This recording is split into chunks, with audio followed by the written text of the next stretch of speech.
Il ne faut pas oublier que la grande différence pour ceux qui comparent aujourd'hui Poutine à Hitler, c'est que Poutine fait ce qu'il fait aujourd'hui au nom d'un égalitarisme assez radical sur le plan biologique, alors que Hitler le faisait au nom quand même d'une suprématie raciale évidente et d'un grand mépris de ce qu'était devenu la France. C'est-à-dire qu'aujourd'hui, dire Poutine vite, c'est pas du tout comme dire Hitler vite, comme le faisait Robatet à l'époque dans les décombres. On est face à quelqu'un qui a une proposition multipolaire, qui est un égalitariste fondamental, et qui s'inscrit dans une tradition, je dirais, antifasciste et antiraciste. Hein, voilà.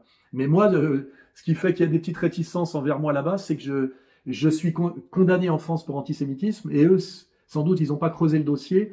Et je crois que les Russes, d'après ce que j'ai compris, ne comprennent pas du tout ce qu'est le CRIF. C'est-à-dire que le rôle des Juifs en Russie n'est pas du tout le même qu'en France, leur pouvoir n'est pas le même. Et les Juifs qui restent en Russie aujourd'hui sont des Russes, on va dire, patriotes. Un peu comme les Russes d'ailleurs, les Juifs qu'il y a autour de Trump. C'est des Juifs qui ont choisi de rompre avec un certain suprémacisme séparatiste. Et je crois qu'ils ne comprennent pas que la situation française, qui est la pire au monde à mon avis, qui est pire qu'en Israël, qui s'appelle la